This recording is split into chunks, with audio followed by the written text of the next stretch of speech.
ఉంటుందో వాళ్ళకు బ్రహ్మతత్వం అనేటువంటిది బ్రహ్మానుభూతి అనేటువంటిది చాలా స్పష్టంగా అవుతుంది. కాబట్టి జ్ఞాన లక్షణములు అనేటువంటివి చాలా అవసరం. 7వ శ్లోకం 13వ అధ్యాయంలో అమానిత్వమదంభిత్వం అహింసా క్షాంతిరార్జవం ఆచార్యోపాసనం శౌచం స్థైర్యమాత్మ వినిగ్రహ. ఆచార్యోపాసనం మనం చెప్పుకున్నాం. శౌచం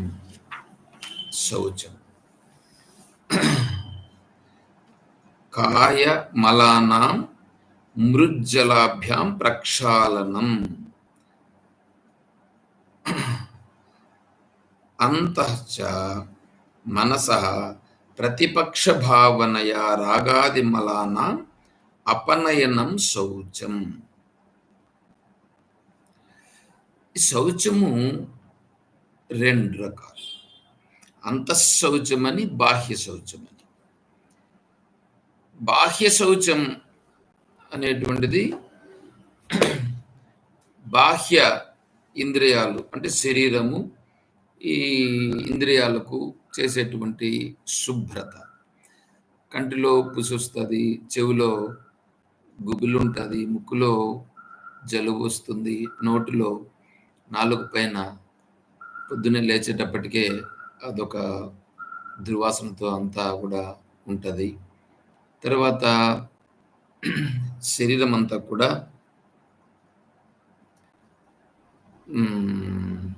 చెమట పట్టి కంపు ఉంటుంది. తర్వాత మళ్ళా మూత్ర విసర్జన ఇది కూడా మనం జరిగినప్పుడు వాటన్నింటి కూడా శుభ్రం చేసుకోవాల్సి వస్తుంది. అంటే ఈ బాహ్యంగా ఉండేటువంటివి ఇవన్నీ అశౌచంగా ఉన్నాయి. ఈ అశౌచాన్ని మనం శుభ్రంగా పెట్టుకుంటాం.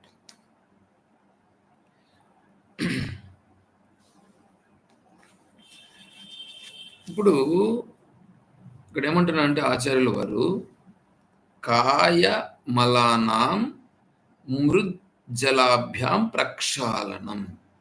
మృత్ మట్టితో కూడా శరీరం యొక్క మాలిన్యములను మట్టి అనగా సబ్బు అని రాశారు స్వాముల వారు, మరియు నీటితో పూర్తిగా కడిగివేయుట బాహ్య శౌచం.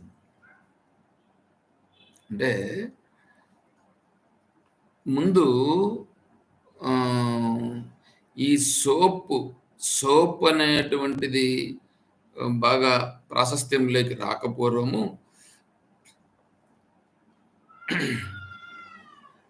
స్నానం చేస్తే స్నానం శుభ్రంగా కడుక్కునే దాని కొరకు మన వాళ్ళు ఏం చేస్తారంటే ఇప్పటికీ కూడా పల్లెలలో చిన్న చిన్న రాయి ఒకటి పెట్టుకుంటారు రుద్దుకోవడానికి. రాయి పెట్టుకొని రుద్దుకుంటూ శరీరాన్ని శుభ్రం చేసుకుంటారు స్నానం చేస్తూ. దాంతోపాటుగా సోప్ అనేటువంటిది వేసుకొని శుభ్రం చేసుకోవాలి. కానీ ఈ వంకలు పోతూ ఉంటాయి. ఆ వంకల్లో పోయేటప్పుడు ఏం చేస్తారంటే శుద్ధ మట్టి ఉంటుంది. శుద్ధ మట్టి అంటే కొన్ని జాగాలలో ఇప్పుడు వస్త్రాలు ఉతికేదానికి చాకలు ఉండేవాళ్ళు. ఆ చాకల వాళ్ళు ఏం చేసేవాళ్ళు అంటే శుద్ధను తీసుకెళ్ళి ఆ శుద్ధతో ఆ వస్త్రాలకు ఏదైనా మలినం ఉన్నప్పుడు దానిని వేసి ఉడకబెట్టి ఉబ్బ వేస్తారని అంటారు. అట్లా ఉబ్బకేసి దాన్ని ఈ శుద్ధ మట్టి కూడా వేసి ఇచ్చేస్తారన్నమాట. అవి శుభ్రం అవుతాయి. అలాగే ఈ శరీరాన్ని శుభ్రం చేసుకునే దానికి కూడా నేను ఒక జాగాల్లో ఏం విన్నానంటే వేదాధ్యయనం చేస్తున్నారని అనుకోండి, వీళ్ళు అపస్వరాలు కొంతమంది పలుకుతారు. ఈ అపస్వరాలు పలికినప్పుడు వాళ్ళని అక్కడి నుండి అయ్యా నువ్వు అపస్వరం పలుకుతున్నావు అంటే మామూలు అధ్యయనం చేసేటప్పుడు గురువు గారు చెప్పినట్లుగా శిష్యుడు చెప్తాడు. గురువు ఒకసారి చెప్తే శిష్యుడు 2 సార్లు చెప్తాడు. దాన్ని మళ్ళీ బై హార్ట్ చేస్తుంటారు. ఇప్పుడంటే బుక్కులన్నీ వచ్చాయి. ఆ బుక్కుల్లో అంతా గూడా వీళ్ళు ఉన్నటువంటి వాటిని చూసి చదువుకుంటూ ఉంటారు. కానీ ముందు కాలంలో ఈ బుక్కులు లేకముందు ఎలా ఉండేవాళ్ళు? గురువుగారు ఒక్కసారి చెప్తే శిష్యుడు 2 సార్లు చెప్పి, దాన్ని అలాగే గుర్తుపెట్టుకొని, మళ్ళా దాన్ని మళ్ళీ చెప్పి అది బాగా దృఢపడిపోయేదన్నమాట. అలా దృఢపడిపోయేటట్లుగా చేసేవాళ్ళు. సరే. ఇప్పుడేంటంటే, ఈ అపస్వరం ఎక్కడైనా సరే చెప్పినప్పుడు, నువ్విట్రా వారగా వచ్చిన తర్వాత, పుట్టమన్ను, పుట్టమన్నుతో నువ్వు స్నానం చేసిరా అని వేరే ఒక వేద పండితుడు చెప్పగా నేను విన్నాను.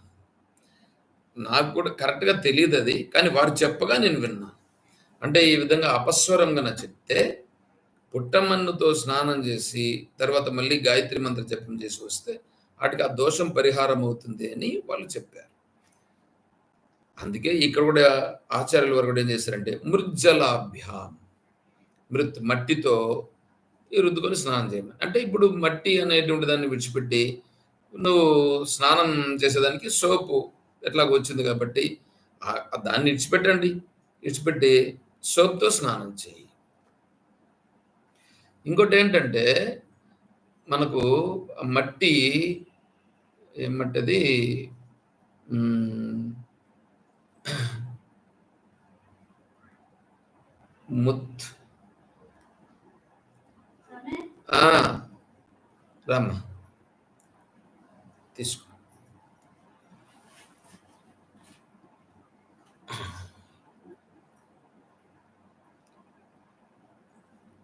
ఆ మట్టి ఒకటుంది. ఆ మట్టి ముత్కాలం మట్టి అని ఏదో ఒకటుంది. ఆ మట్టితో ఒళ్ళంతా పూసుకొని, ముఖం కూడా పూసుకుంటే ఆహ్, షైనింగ్ వస్తుందనే దృష్టితో ఇప్పుడు ఆ మట్టిని పూసుకొని చేస్తారు. కాబట్టి ఆ మట్టితో వాడి శరీరం అంతా కూడా బాగా శుభ్రమవుతూ ఉన్నది. శుభ్రమై శరీరం పైన ఉండేటువంటి ఆ మలినమంతా కూడా దాంతో పోతది. సరే, శరీరము శుభ్రమయ్యేదానికి మట్టితో, తర్వాత జలముతో స్నానం. ఈ స్నానము బాహ్య స్నానం. ముల్తాన్ మట్టి. ముల్తాన్ మట్టితో స్నానం. ముల్తాన్ మట్టితో స్నానం చేస్తే శరీరం అంతా కూడా శుభ్రమవుతది. తర్వాత స్నానం 2 సార్లు చేస్తారు. మామూలుగా ఉదయము, సాయంకాలం 2 వేళలు. అది వారి శారీరక ఆరోగ్య పరిస్థితులను బట్టి శరీరం బాగా ఆరోగ్యంగా ఉంటే ఉదయము, సాయంకాలం 2 వేళల స్నానం చేసి సంధ్యావందనం చేస్తారు. ఒకవేళ వారి ఆరోగ్య పరిస్థితులు బాగాలేకపోతే ఉదయం స్నానం చేసి, సాయంత్రం స్నానం చేయకుండానే మామూలుగా పైన కడుక్కొని మామూలుగా సంధ్యావందనం చేస్తారు. అంటే వాళ్ళ ఆరోగ్య పరిస్థితిని బట్టి, వాళ్ళ శారీరక పరిస్థితులను బట్టి అది ఉంటుంది. సరే. ఇది బాహ్య శౌచం. తర్వాతేంటంటే, ఈ మన వాళ్ళు లఘుశంక ఇవంతా పోయినప్పుడు కూడా వాటికి కూడా శుభ్రం చేసుకొనుట అనేటువంటిది చెప్తూ ఉంటారు. అది ఎలాగో మామూలుగా ఉంటుంది. కాకపోతే శరీరము శుభ్రముగా ఉండుట. ఎప్పుడైతే నీకు శరీరం శుభ్రంగా ఉంటుందో అప్పుడు మనస్సు శుభ్రమవుతది. అంటే మనస్సు కొద్దిగా ప్రసన్నత అనేది లభిస్తుంది.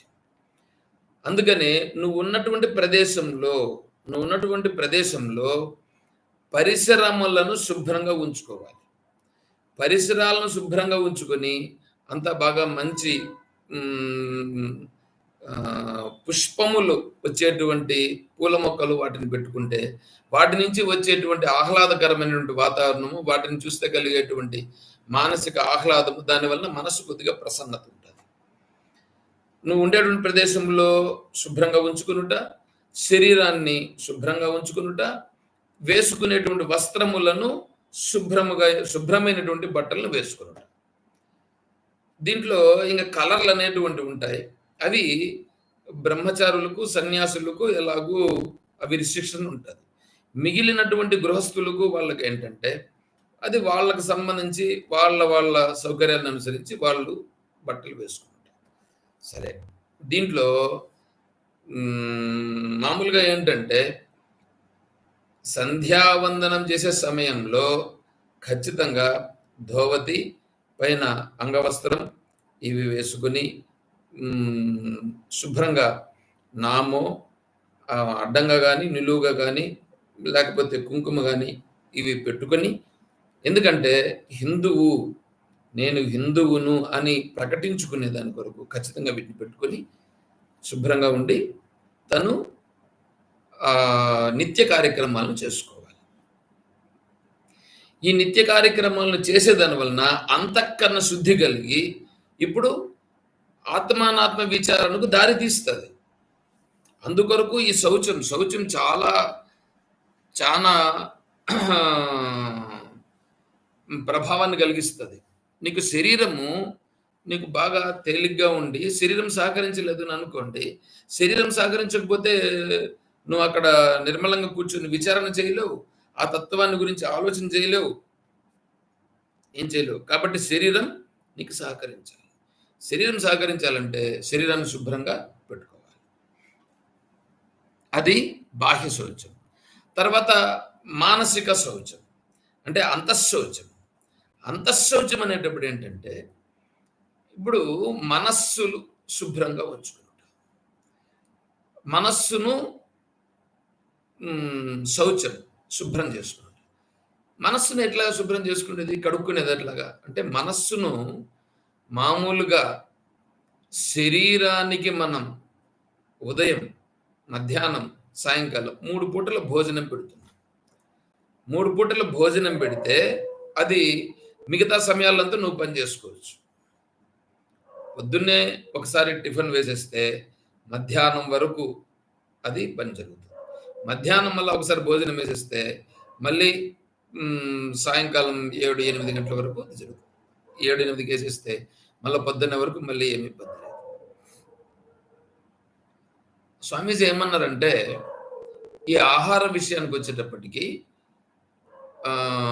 మామూలుగా ఫాస్టింగ్ ఉంటారు, కానీ సహజంగా ఈ సాయంకాల భోజనం కొద్దిగా ముందుగా తీసుకునేస్తే, అంటే 6 గంటలకు సాయంకాలం భిక్ష తీసుకునేస్తే, సంధ్యావందనం అయిన వెంటనే భిక్ష తీసుకునేస్తే మళ్ళీ రేపు కొంతమంది ఏంటంటే రెండు పూటలే ఉంటుంది భిక్ష. కాబట్టి రేపు మళ్ళీ 10 గంటలకే భిక్ష. అంటే ఇప్పుడు సాయంకాలం 6 గంటలకి భిక్ష అయిపోతే మళ్ళీ రేపు ఉదయం 10 గంటలకే భిక్ష. కాబట్టి 6 గంటల నుంచి 16 గంటలు అవుతుంది. ఈ 16 గంటల కాలము ఇతను ఉపవాస దీక్షలో ఉన్నట్లే లెక్క అనేసి కూడా చెప్పారు. అంటే అంత ఆహార నియమం కూడా కలిగి ఉండాలి అనేటువంటి దాన్ని కూడా చెప్పారు. మామూలుగా పొగలు పూట ఉండాలంటే ఆహార నియమం ఉండలేరు, కనీసం ఇలాగైనా ఉండండి అని చెప్పారు స్వామి. సరే, ఇప్పుడు ఎప్పుడైతే ఆహార నియమము మనస్సుకు చాలా దగ్గర సంబంధం, త్రివృత్కరణము ఛాందోగ్యోపనిషత్తులో సద్విద్యలో త్రివృత్కరణము చెప్తూ ఉద్దాలక మహర్షి తన కుమారుడైనటువంటి శ్వేతకేతువును ఉద్దేశించి చెప్తాడు.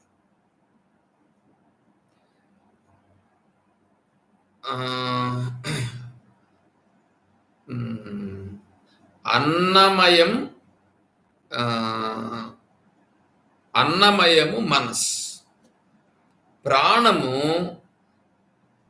అప్సు అంటే జలము నుంచి వచ్చింది ప్రాణం, అన్నం నుంచి వచ్చింది మనస్. అదేవిధంగానే తేజోమయం నుంచి వచ్చింది వాక్, తేజస్ నుంచి. అంటే నువ్వు తినే ఆహార పదార్థాలు ఏమున్నాయో ఆ ఆహార పదార్థాల నుంచి మనస్సు ఏర్పడుతుంది. ఆహార పదార్థాలు స్థూలము, సూక్ష్మము, మధ్యమము అని 3 రకాలుగా చేస్తే సూక్ష్మమైనటువంటిది మనస్సుగా పరిణామం చెందుతుంది. ఈ మనోరూపంగా ఏర్పడినటువంటిది నువ్వు తీసుకున్న ఆహారం నుంచి వచ్చింది. అందువలన నువ్వు తీసుకునే ఆహారము సాత్వికమైనటువంటి ఆహారం, ధర్మబద్ధమైనటువంటి, న్యాయబద్ధమైనటువంటి ఆహారం, స్వార్జితమైన ఆహారం, సాత్విక ఆహారం, యుక్త ఆహారం. ఇవి గన తీసుకోగలిగితే, ఈ ఆహారం గన తీసుకోగలిగితే నీ మనస్సు శుద్ధంగా ఏర్పడుతుంది. తర్వాత ఆ మనస్సుని 3 పూటల భోజనం వలన శరీరం నిలిచి ఉన్నట్లుగా ఉదయము, మధ్యాహ్నం, సాయంకాలం 3 పూటల భగవంతునికి సంబంధించినటువంటి సంధ్యావందనం ఖచ్చితంగా నిత్య కార్యక్రమాలు చేయడం. అదేవిధంగానే ఉదయము, సాయంకాలం మనం 3 పూట్ల సంధ్యావందనం ఇప్పుడు చేసే పరిస్థితులు లేవు. ఎందుకంటే మధ్యాహ్న సంధ్యావందనం చేస్తే మంచిదే.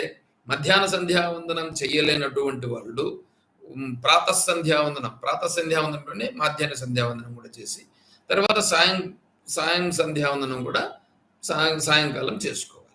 అంటే ప్రాతకాలమే మాధ్యాహ్నిక సంధ్యావందనం, 2 ఉదయం అయిపోతాయి.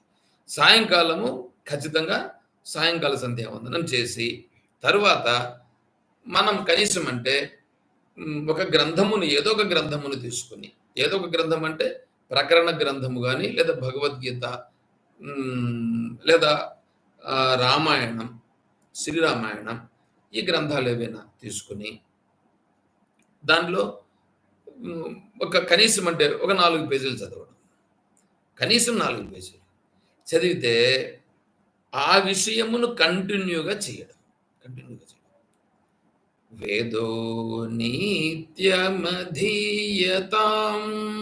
తదుదితం కర్మస్వనుష్ఠీయతాం. సాధన పంచకంలో ఆచార్యులు వారు చెప్తారు, వేదో నిత్యమధీయతాం తదుదితం కర్మస్వనుష్ఠీయతాం. వేదమును ప్రతిరోజు నువ్వు ఏదో ఒక వేదం తీసుకో. అంటే వేదం అంటే వేదమే అవసరం లేదు ఇక్కడ. వేదములో ఉండేటువంటి సారాంశం అంతా ఇప్పుడు భగవద్గీతకు వచ్చింది మనకి. సరే, ఇప్పుడు భగవద్గీతను చదివి అర్థం చేసుకుంటే పర్లేదు. నీకు ఒకవేళ అర్థం కాలేదు, ఆ భగవద్గీతను చెప్పిన మహానుభావులు చెప్పినటువంటిదైనా సరే అర్థం చేసుకో. అది అర్థం కాలేదు, సరే నీకు అర్థమయ్యేటువంటి గ్రంథములు, ఇప్పుడు రామాయణం ఉంది, శ్రీరామాయణం ఖచ్చితంగా అందరికీ అర్థమవుతుంది. అంటే దాంట్లో కూడా వాల్మీకి రామాయణం చదవమని చెప్పారు స్వామీజీ. వాల్మీకి రామాయణం తర్వాత మహాత్ములుగా ఉన్నటువంటి వాళ్ళు రాసినటువంటి గ్రంథాలు, ఇప్పుడు బ్రహ్మానుభూతి, తత్వసారము, ఇప్పుడు మనకు విద్యా ప్రకాశానంద స్వామి వారు మానస బోధ, తత్వసారము, ఇటువంటి గ్రంథాలు చెప్పారు. తర్వాత ఇంకా మనకు వచ్చేసి మన స్వామీజీ వారు చాలా గ్రంథాలు రాశారు. దాంట్లో ఇప్పుడు చూడండి, ఉపనిషత్తులు, దశోపనిషత్తులకు స్వామీజీ రాస్తున్నారు భాష్యం. తర్వాత సూత సంహితాసార, అదైతే సూత సంహితాసార అనేటువంటిది దాంట్లో గృహస్థ ధర్మాలు, బ్రహ్మచారి ధర్మాలు, వానప్రస్థ ధర్మాలు, సన్యాస ధర్మాలు, తర్వాత మిగిలినటువంటి విషయాలన్నింటిని గురించి కూడా చాలా కూలంకషంగా వివరించి ఉన్నారు. కాబట్టి ఇటువంటివన్నీ కూడా ఏదో ఒక గ్రంథాన్ని తీసుకుని దాంట్లో కనీసం ఒక 4 పేజీలు, లేకపోతే నీకు వీలు కాలేదు 2 పేజీలు, కనీసం ఉదయం 2 పేజీలు, సాయంకాలం 2 పేజీలు, ఇట్లా చదివి దాన్ని అర్థం చేసుకో. నీ బుద్ధికి ఏమైనా పట్టిందా, ఇక్కడ ఏమి చెప్పినారు అనేది ముందు చదువు, అది పట్టించు మనస్సుకి. ఓహో, భగవంతుడు ఇలా చెప్పాడన్నమాట, నేను ఈ ప్రకారంగా నేను ఉంటాను అని మనస్సులో దృఢ నిశ్చయాన్ని చేసుకుని, ఆ దృఢ నిశ్చయానుసారంగా మనం మన యొక్క సమయాన్ని ముందుకు తీసుకుంటాం. ఇలా చేస్తే మనస్సు ఏమవుతుంది, క్రమంగా మనస్సులో ఉన్నటువంటి కల్మషాలు, అంటే మనం చేసేటువంటి ఆచరణ ఏదైతే ఉన్నదో ఆచరణలో మార్పు రావడం జరుగుతుంది. శ్రీరామచంద్రుల వారు హనుమంతుల వారిని, సీతామాతను వెతికే సందర్భంలో వారితో ఏం చెప్పారు? తర్వాత హనుమంతుల వారు వెళ్ళిన తర్వాత తను ఎలా ఉన్నాడు? కార్యశూరుడైనప్పటికిని తనేమి చేయలేని వాళ్ళు వెళ్ళి ఉంటాడు. కానీ తర్వాత తనే చేస్తాడు. తను వెళ్ళి అక్కడ సీతమ్మను దర్శించిన తర్వాత అక్కడ తను ఎలా చేశాడు? ఏ విధంగా చేశాడు? ఎక్కడెక్కడ ఎలా సూక్ష్మంగా వ్యవహారం చేశాడు? ఇటువంటి విషయాలన్నింటినీ మనం ఎప్పుడైతే ఆ శ్రీరామాయణమును చూసేదాని వలన ఇవన్నీ మనకు అర్థమవుతాయి. తర్వాత శ్రీరామచంద్రుల వారు ఎలా ఉన్నాడు? ఇప్పుడు కౌసల్యమాత, సుమిత్రామాత, కైకేయి మాత వీళ్ళు ముగ్గురు భార్యలు. దశరథుడు. దశరథుని పట్ల శ్రీరామచంద్రుల వారు ఎలా ఉన్నారు? తండ్రి మాటకు ఎలా విలువనిచ్చాడు? తల్లి మాటకు ఎలా విలువనిచ్చారు? కౌసల్య మాతకి ఎలా గౌరవం ఇచ్చాడు? కైకేయి మాతకి ఎలా గౌరవం ఇచ్చారు? సుమిత్ర మాతకి ఎలా గౌరవం ఇచ్చారు?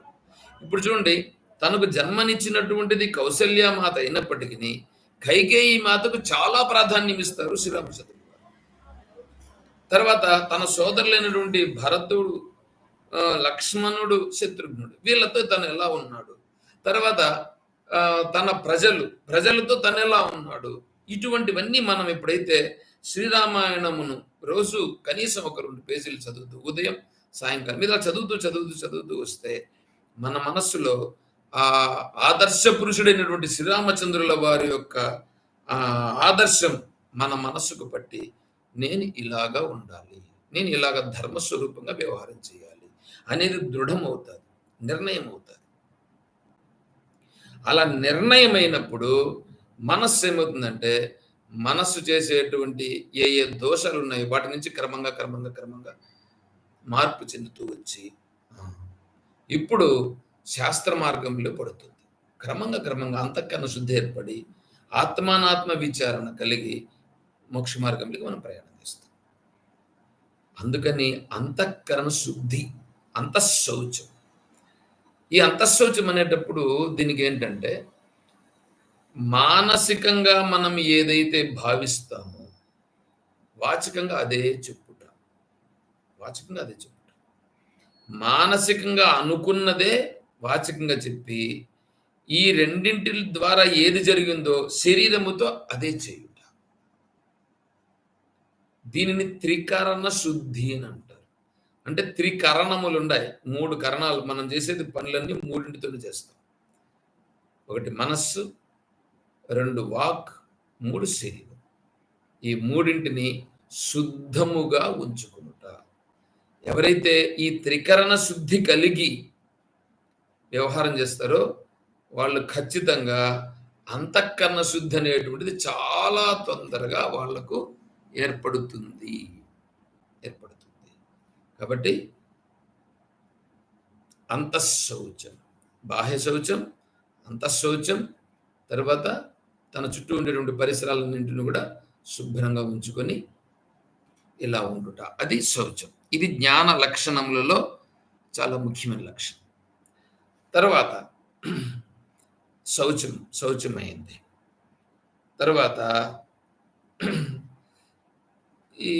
ఇంకేంటంటే ఈ మనస్సులో ఉండేటువంటి దోషాలు ఉన్నాయి చూడండి. ఈ మనస్సులో దోషాలు ఇవి మనిషిని చాలా కలవరపెడతాయి.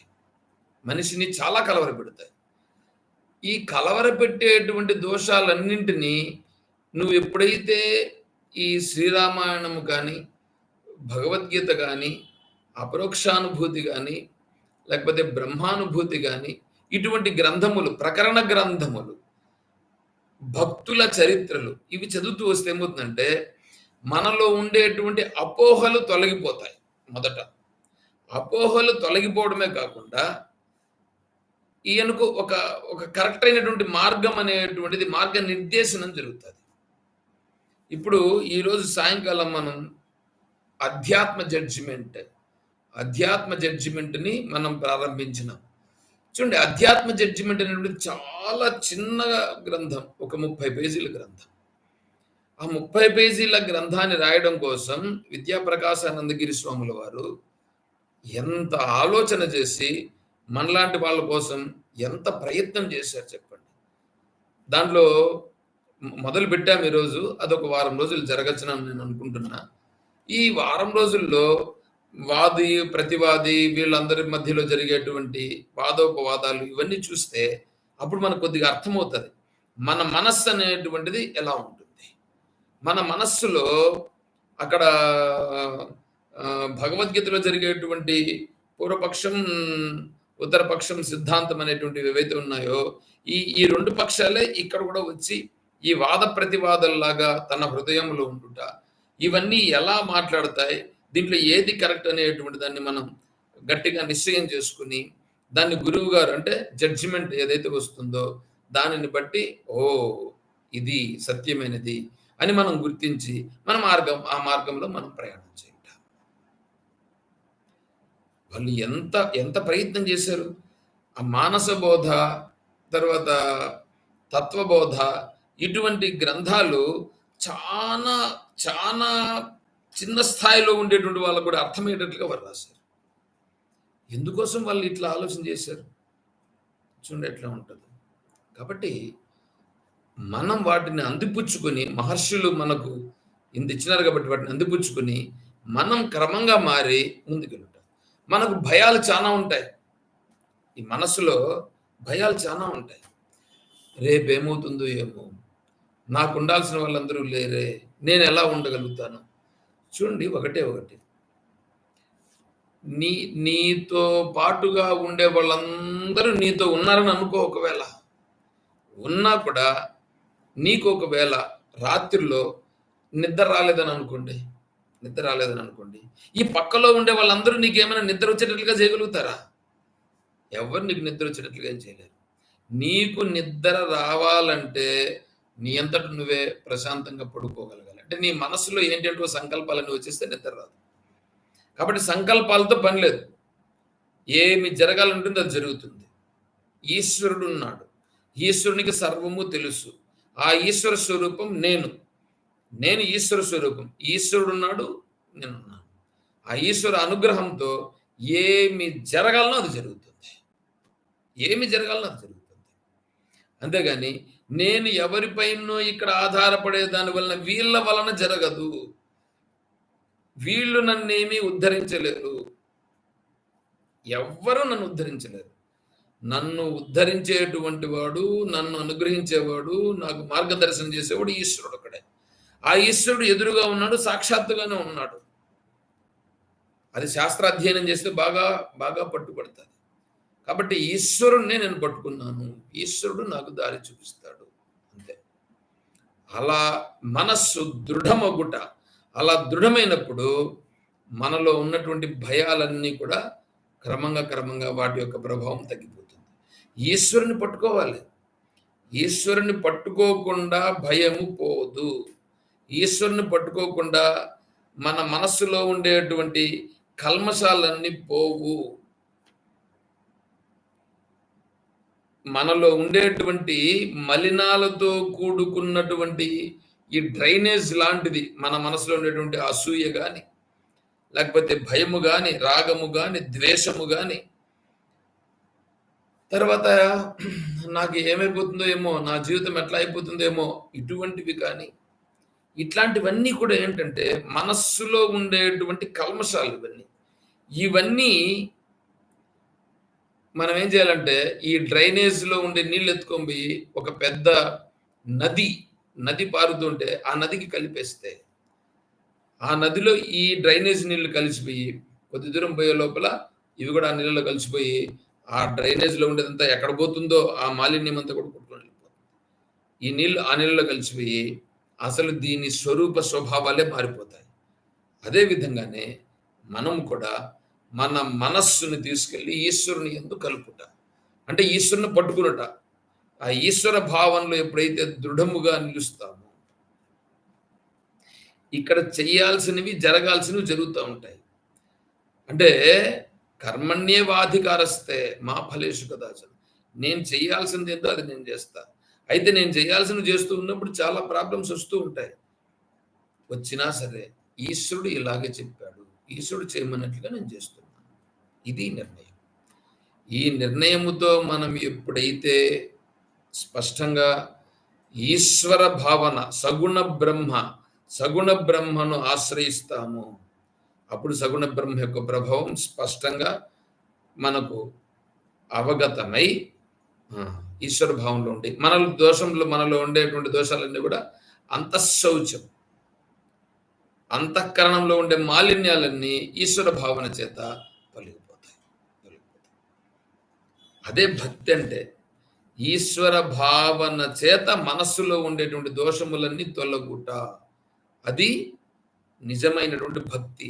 ఆ భక్తి చేత మనసులో ఉండే కల్మషాలన్నీ పోతాయి. తర్వాత స్థైర్యం.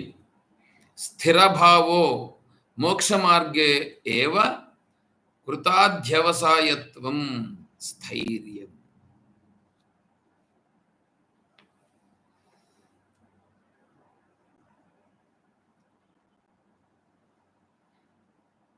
మనస్సు యొక్క శౌచం మనస్సు యొక్క రాగద్వేషాది మాలిన్యములను వైరాగ్యము, ప్రేమ మొదలైన ప్రతిపక్ష భావనలచే తొలగించి వేయుట ఆంతర శౌచం.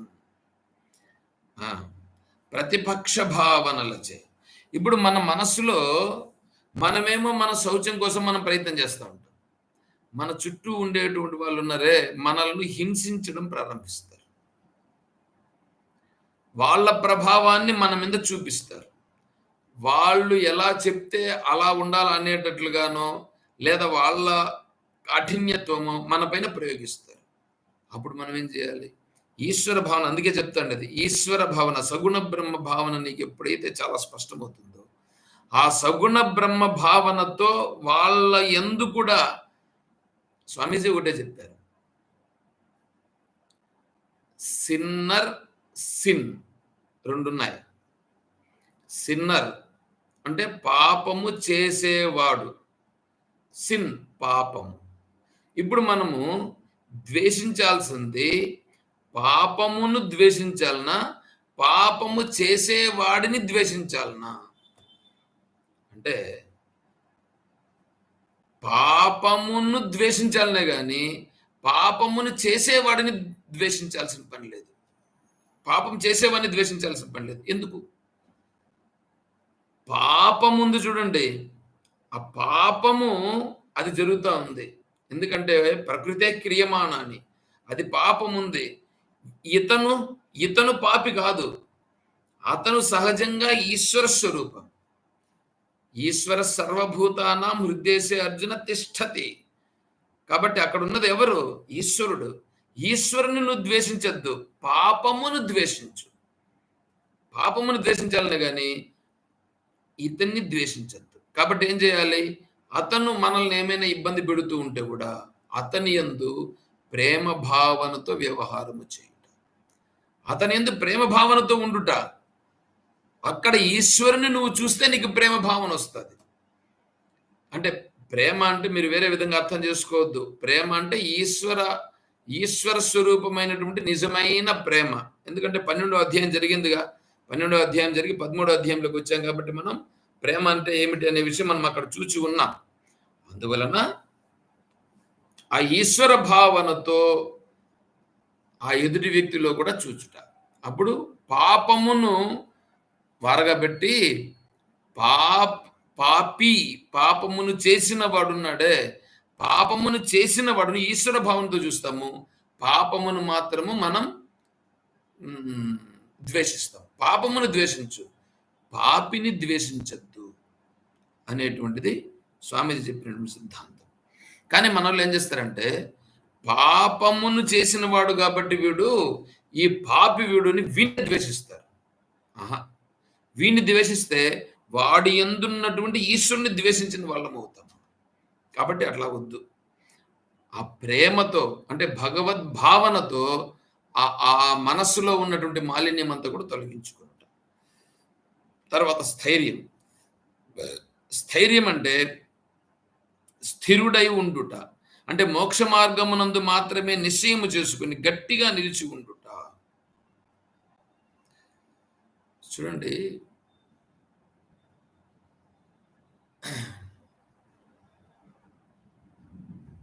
మనకు శరీరం వచ్చి ఉండేది ఈ మనిషి శరీరం వచ్చి ఉండేది మోక్షమును పొందుట కొరకు వచ్చింది. ఈ శరీరం వచ్చినది మోక్షాన్ని పొందేదాని కొరకే ఈ శరీరం వచ్చింది మనకి.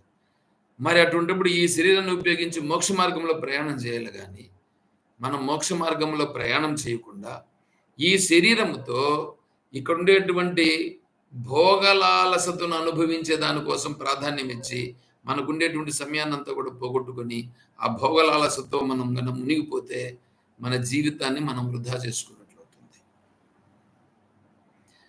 కర్మణ సుకృతస్యాహు సాత్వికం నిర్మలం ఫలం, రజసస్తు ఫలం దుఃఖం, అజ్ఞానం తమస ఫలం. అంటే సత్వగుణము గన మనకు ఆటోమేటిక్గా ఉంటే కర్మణ సుకృత స్యాహు సాత్వికం నిర్మలం ఫలం, మనకు నిర్మలమైనటువంటి మానసిక స్థితి అనేటువంటిది మనం చేసుకోండి కర్మను బట్టి సత్వగుణం కన్నా బాగా అభివృద్ధిగా ఉంటే మనకు నిర్మలత్వం అనేది ఉంటుంది. రజోగుణం ఉంటే మనకు ఖచ్చితంగా దుఃఖపడేటువంటి ప్రభావం ఉంటుంది. తమో గుణం అంటే అజ్ఞాన స్థితిలో మునిగిపోయి ఉంటాం. కాబట్టి ఇంతకుముందు ఏమి చేసుకున్నామో ఎలా చేసుకున్నామో అవంతా మనకొద్దు, అవన్నీ వారగబెడతాం. అవన్నీ వారగబెట్టి ఇప్పుడు చూడండి చాలా స్పష్టంగా శాస్త్రం చెప్తా ఉంది, గురువు గారు చెప్తున్నారు ఆత్మస్వరూపం సత్యం, తద్వ్యతిరిక్తం అంతా కూడా అనాత్మస్వరూపం. కాబట్టి నేనేం చేయాలి, నేను ఆత్మస్వరూప స్థితిని తెలుసుకొని నేను మోక్ష స్థితిని కావాలి. ఇది దృఢమైతే ఆ మార్గములో నేను ప్రయాణం చేసి తీరుతాను, నాకు ఏమైనా జరగనిగాక అనేటువంటిది ఉంది చూడండి. ఆ మోక్షాపేక్ష నిలబడుట కశ్చిత్ ధీర ప్రత్యేగాత్మానమైచ్చత్ కఠోపనిషత్తులో చెప్పడం జరుగుతుంది. ఎవడో ఒకానొకడు మాత్రమే ధీరుడుగా అయినటువంటి వాడు మాత్రమే ఇట్లా ఈ మార్గంలో ప్రయాణం చేస్తాడు. ఆవృత్త చక్షు అమృతత్వం ఇచ్చన్, వాడుకున్నటువంటి అజ్ఞాన పొరలనన్నింటినీ చీల్చుకొని మోక్ష మార్గం వైపు ప్రయాణం చేస్తాడు. కాబట్టి మనం ఏం చేయాలి, ఆ మోక్ష మార్గంలో ప్రయాణం చేయాలి. తర్వాత ఇంకోటి ఏంటంటే, ఈ మోక్షం అనేది ఎలా కలుగుతుంది? మోక్షం అనేది కర్మ చేత కలుగుతుందా, ఉపాసన చేత కలుగుతుందా, జ్ఞానము చేత కలుగుతుందా? చూడండి, మూడు ఎట్లుంటుందంటే ఈ ప్రపంచంలో ఉండేదంతా ఇవే. నువ్వు ఎక్కడున్నా, ఇంకో దేశానికి పోయినా, ఇంకో దేశం ఎక్కడికి పోయినా కూడా ఇదే ఉండేది. ఏమిటి, నేను మోక్ష మార్గంలో పోవాలి, బాగానే ఉంది. కర్మ చేస్తే నేను మోక్ష మార్గంలో పోతానా? ఉపాసన చేస్తే మోక్షమా? జ్ఞాన విచారం చేస్తే మోక్షమా? ఇది చాలా పెద్ద ప్రశ్న. కర్మను విడిచిపెట్టేదానికి లేదు, ఉపాసనను ఎట్లా చేయాలో తెలియదు, ఇంకా జ్ఞాన విచారణ అంటే కూడా మనకు చాలా స్పష్టంగా తెలియదు. కాబట్టి అప్పుడు ఏం చేయాలి, తెలిసిన మహాత్ములను ఆశ్రయించి ఈ కర్మ ఎట్లా, ఉపాసన అంటే ఏంటి, మోక్ష విచారణ అంటే ఏంటి, కర్మాణి చిత్తశుద్ధ్యర్థం ఐకాగ్ర్యార్థం ఉపాసన మోక్షార్థం బ్రహ్మ విజ్ఞానం ఇది వేదాంత డిండిమ. ఆచార్యుల వారు వేదాంత డిండిమం అనే గ్రంథంలో చెప్పారు. సరే, మనం దాని ప్రకారం ఇప్పుడు ఏం చేయాలంటే ఖచ్చితంగా మనం చేసే కర్మను కర్మయోగంగా చేయాలి. తద్వారా అంతఃకరణ శుద్ధి సంపాదించుకోవాలి. తర్వాత ఉపాసన ద్వారా అంతఃకరణ శుద్ధి ఏకాగ్రతకు మాత్రమే ఉపయోగపడుతుంది, కానీ అది నిజంగా ఇంకేం చేయదు. ముఖ్యమైనది తెలుసుకోవాల్సింది ఒకటే, ఆత్మస్వరూపం అనేటువంటిది కర్మ చేత పొందబడేది కాదు, ఉపాసన చేత పొందబడేది కాదు. సాధన సాధ్యయో సంసార, సాధన సాధ్యం రెండు ఉంటాయి. సాధన సాధ్యం అని అంటే తన దగ్గర లేనటువంటి దాన్ని పొందుట, తన దగ్గర లేని దాన్ని పొందితే అది సాధ్యం. అంటే తన దగ్గర లేదు, దాన్ని పొందిన సాధ్యం. ఆ తన దగ్గర లేనటువంటి దాన్ని పొందేదానికి మనం వెళుతామే మార్గం. అది సాధన. ఈ సాధనతో ఆ సాధ్యమును పొందుతాం. ఈ ప్రపంచంలో ఉండేటువంటివి ఏవి పొందాలన్నా సాధన సాధ్యంతో పొందడానికి వీలవుతుంది. ఒక్క మోక్షము తప్ప. ఎందుకంటే నువ్వు ఆల్రెడీ మోక్ష స్వరూపుడవు. ఆ మోక్ష స్వరూపుడు కాబట్టి నువ్వు పొందేదంటూ ఏమి ఉండదు. నువ్వు తెలుసుకోవడమే.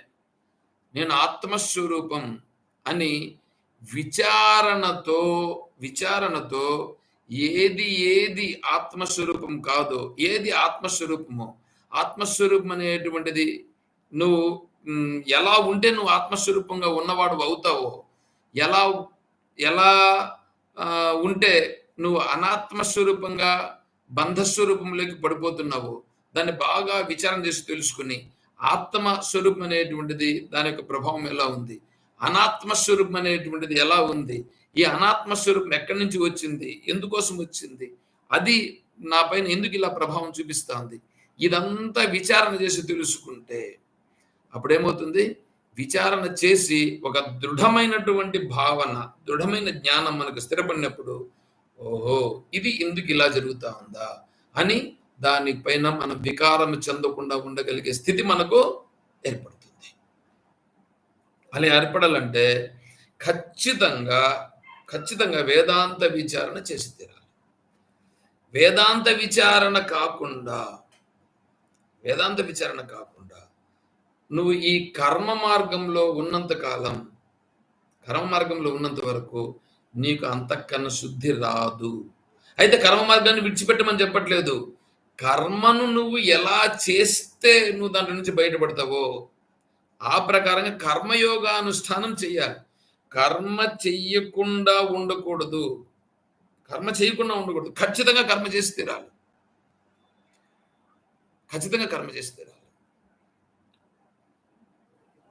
కర్మ చేస్తేనే నీ శరీరము, నీ మనస్సు, ప్రపంచము, ఈ విషయాలు ఇవన్నీ అర్థమవుతాయి. ఇవి అర్థం కావాలంటే కర్మ చేసి తీరాలి.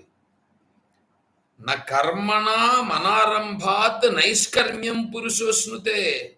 నా కర్మణ మనారంభాత్, కర్మ చేయుట అనేటువంటిది నువ్వు చేయకుండా నీకు నైష్కర్మ్య సిద్ధి అనేటువంటిది నీకు కలగదు. నైష్కర్మ్య మార్గంలో నువ్వు రాలేవు. అంటే కర్మ అనేటువంటి దాని తత్వం తెలిస్తేనే కర్మ నుంచి నువ్వు ఎలా బయటపడాలనేటువంటిది నీకు అర్థమవుతుంది. కాబట్టి కర్మ చేయిస్తే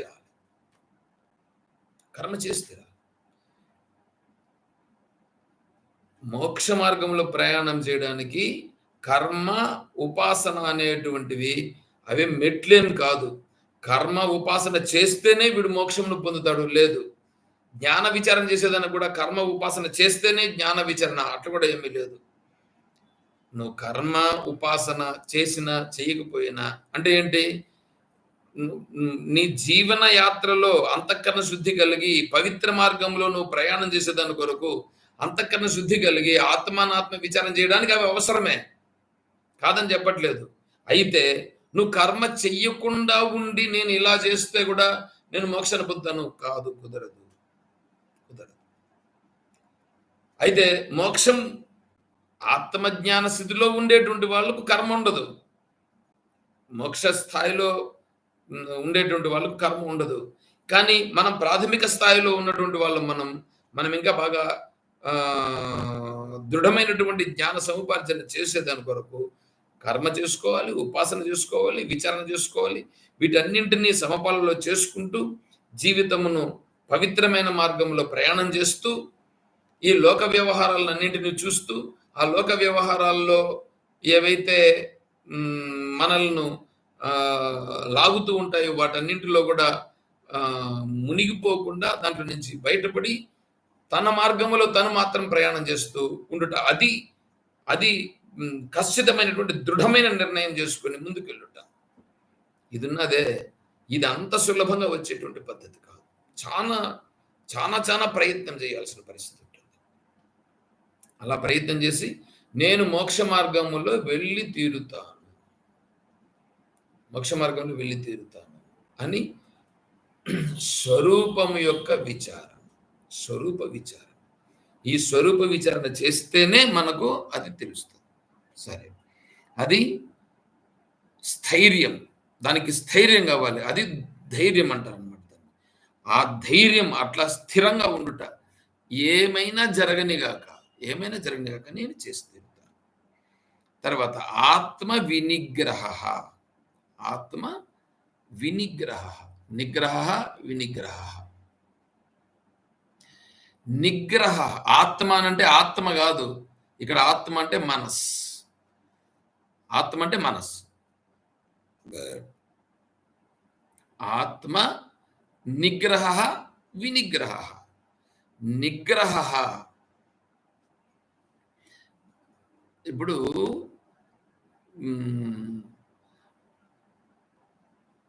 ఆత్మను నిగ్రహించుట, మనస్సును నిగ్రహించుట. ఏమంటే మనస్సును నిగ్రహించుట కొరకు పతంజలి మహర్షుల వారు యోగ చిత్తవృత్తి నిరోధ అన్నారు. చిత్తవృత్తిని నిరోధం చేయకుండా, అంటే మనస్సును బయటికి పంపించకుండా మనస్సును కంట్రోల్ చేయి అని మహాత్ములైనటువంటి పతంజలి మహర్షులు వారు చెప్పారు. అయితే భగవద్గీత ఈ యోగ మార్గానికి, ఇట్లా చెప్పిన యోగ మార్గానికి అంగీకరించటలేదు. పరమాత్మ దీన్ని చెప్పటలేదు. మరేం చెప్తున్నాడు? ఈ మనస్సు అనేటువంటిది వివేకము చేత, వివేక వైరాగ్యముల చేత అది మనసు సహజావస్థలో ఉండాలనే గాని,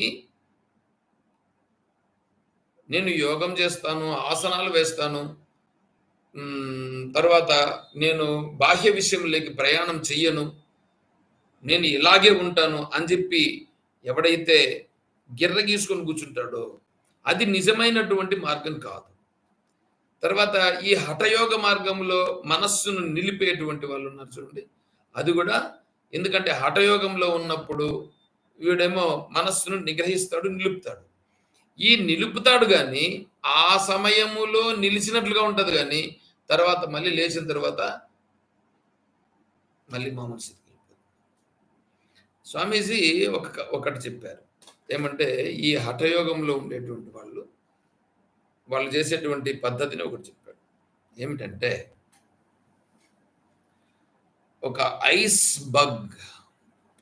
బగ్ అంటే ఏంటంటే ఈ ఐస్తో చేసినటువంటి ఒకానొక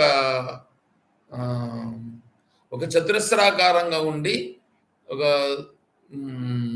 6 అడుగులు 7 అడుగులు ఉండేటువంటి ఒక ఐస్తో తయారు చేసినటువంటి బగ్ ఒకటి తెస్తారు. దానిలో దానికి మధ్యలో ఇప్పుడు ఒక 6x6 ఉంటుందని అనుకోండి. దాంట్లో మధ్యలో ఒక మనిషి కూర్చునేటట్లుగా ఒక హోల్ ఉంటుంది. హోల్ చేస్తారు. ఇప్పుడు ఈ హఠయోగ చేసేటువంటి వాళ్ళు ఏం చేస్తారంటే ఈ ఐస్లో మధ్యలో తను వెళ్తాడు, మధ్యలో వెళ్ళి కూర్చొని ధ్యానం చేస్తాడు. అక్కడ ఈ పైన ఏం చేస్తారంటే క్లోజ్ చేసి ఒక సన్న పైప్ ఒకటి పంపిస్తారు, గాలి ఆక్సిజన్ వచ్చిపోయేటట్లుగా ఆయన ముక్కుకి పెట్టి విడిచిపెడతారు. ఇలా 24 గంటలు అతను ఆ ఐస్ బగ్గులో ఉండుట.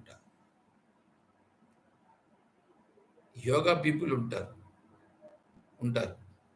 స్వామీజీ ఇటువంటి వాళ్ళను చూచి చెప్తున్నటువంటి మాట వారు చెప్పారు. ఇలా ఉండిన తర్వాత 24 గంటల తరువాత ఇప్పుడు మళ్ళీ దాని పైన సీల్ ఓపెన్ చేసి మళ్ళీ ఇప్పుడు వీరిని ఎవరిని ఈ యోగా చేసినటువంటి ఇతన్ని పైకి వారే వస్తారు. వారి పైకి లేస్తే మళ్ళీ పైన వాళ్ళు లాక్కుంటారు. ఈ లాక్కొని పైకి వచ్చిన తర్వాత హాయ్ అని అందరికీ చేయూపుతూ ముందుకు వస్తారు. అంటే ఏంటి? ఇంతమందిలో నేను ఇలా ఉండినాను అనే అహం అనేటువంటిది కనిపిస్తూ ఉందా?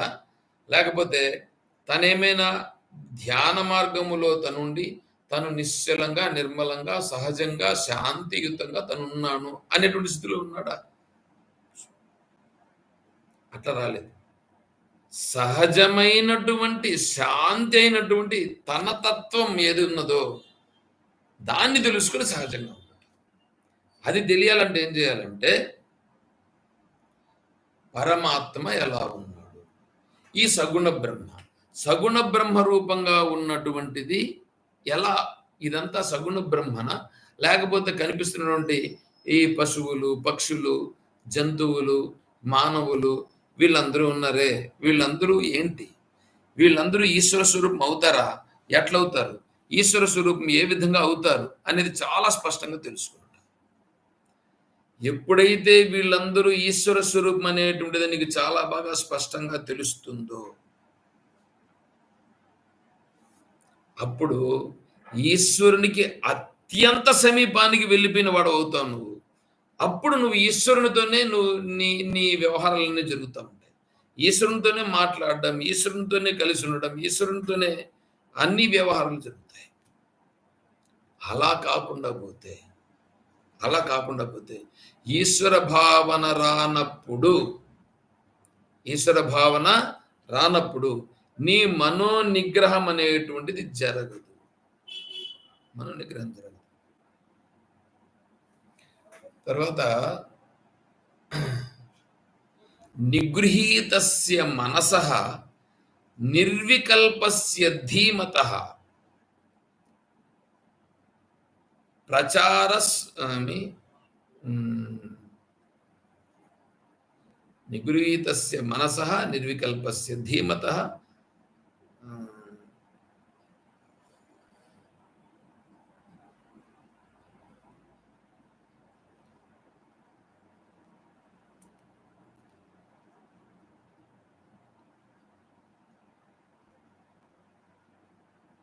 ప్రచార సుషుప్తోయం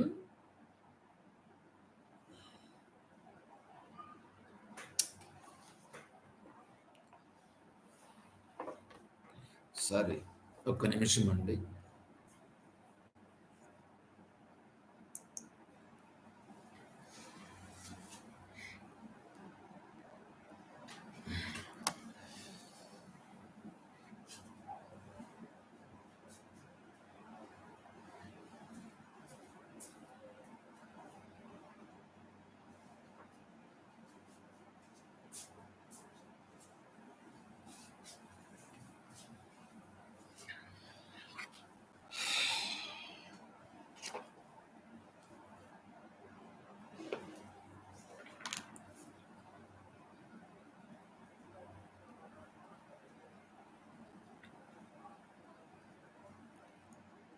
ప్రచార సుషుప్తోయం నోట్లోనే ఉన్నది కానీ రాదు.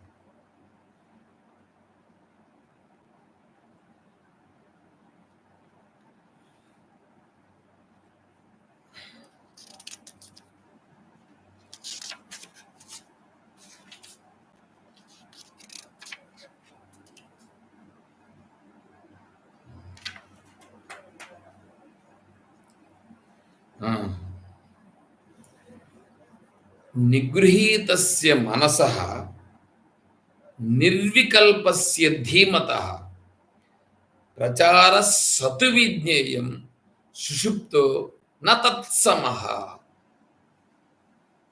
నిగృహీతస్య మనసః మనస్సును నిగ్రహించుట. ఎట్లా? వివేక వైరాగ్యముల చేత నిగ్రహించుట.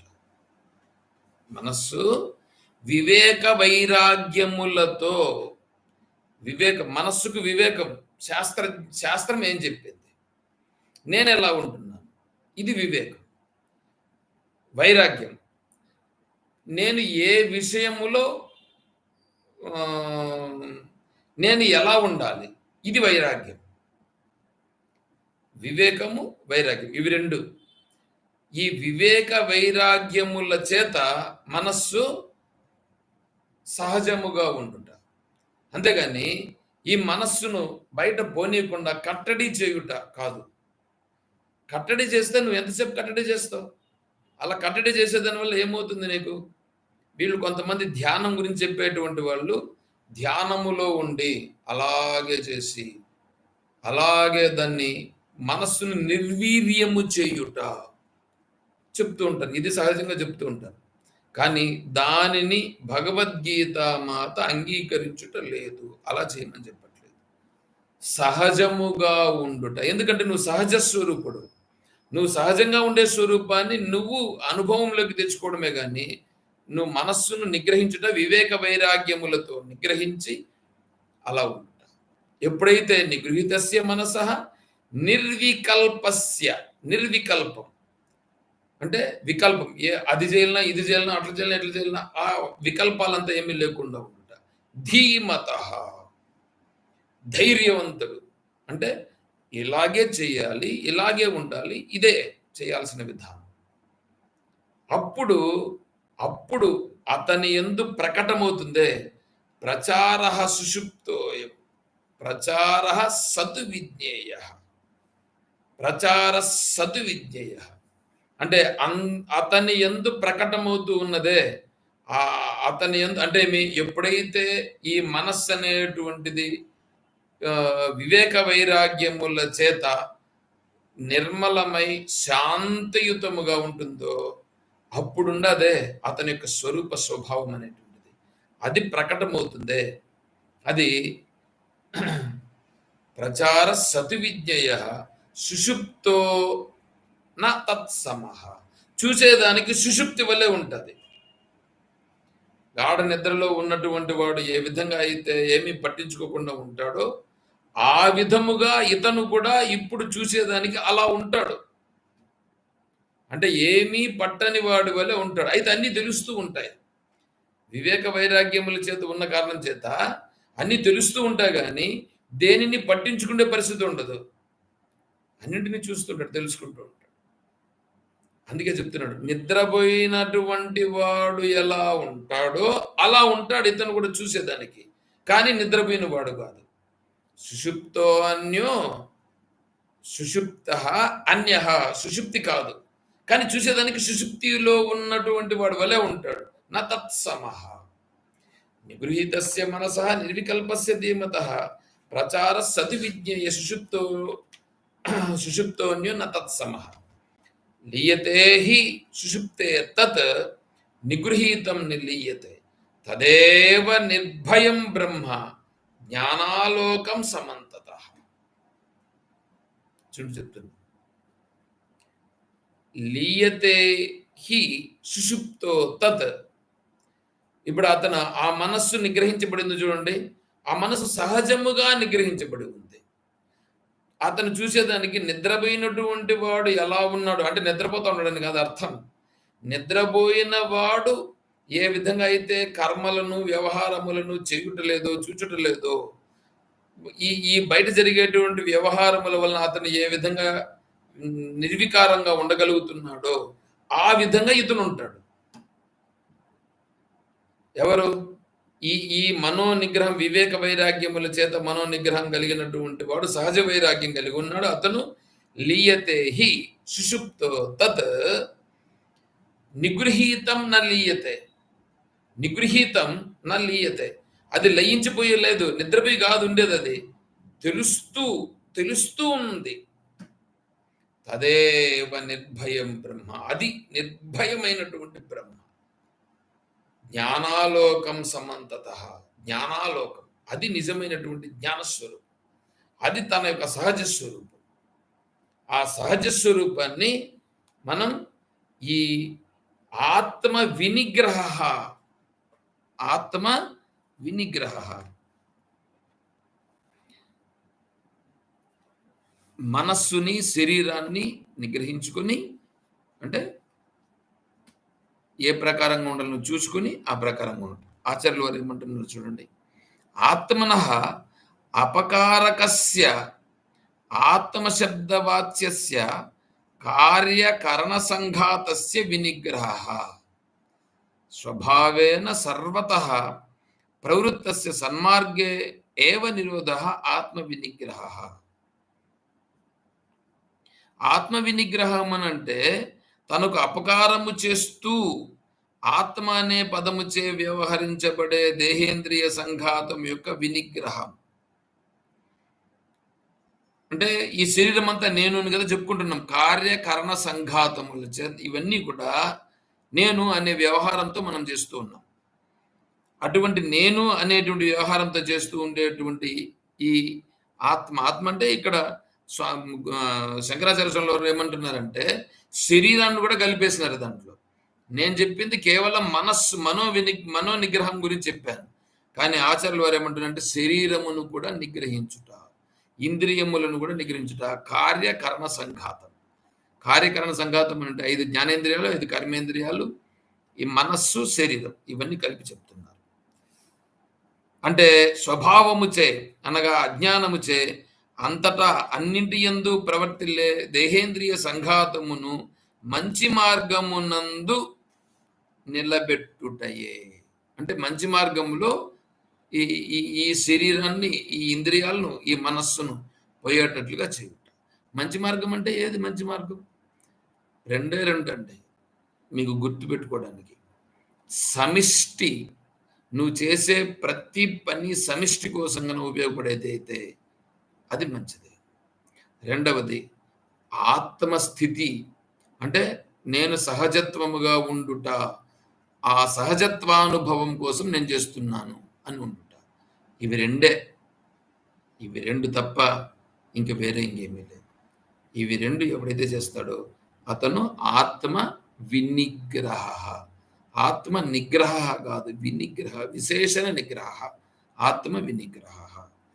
ఇది చెప్పడం జరిగింది. ఇప్పుడు మనకి ఇందులో ఈ 7వ శ్లోకం పూర్తయినది. చూడండి, ఒకసారి శ్లోకం చెప్దాం. అమానిత్వమదంభిత్వం అహింసా క్షాంతిరార్జవం ఆచార్యోపాసనం శౌచం స్థైర్యం ఆత్మ వినిగ్రహ.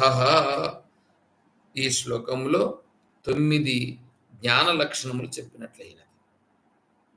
మనం ఇంకా రేపు 8వ శ్లోకంలో రేపు ప్రవేశిద్దాం. మీ అందరికీ అర్థమవుతూ ఉందని నేను అనుకుంటున్నాను. మనం లైవ్ ప్రోగ్రాంలో మనం చెప్పుకుంటున్న కారణం చేత మనం డైరెక్ట్గా మాట్లాడే పరిస్థితి లేదు. మీకు ఏవైనా సందేహాలు కానీ, మనం చెప్పిన దాంట్లో ఏదైనా అర్థం కాకుండా మీకు ఏమైనా ఉంటే కూడా నన్ను సంప్రదించవచ్చు. సరే. ఓం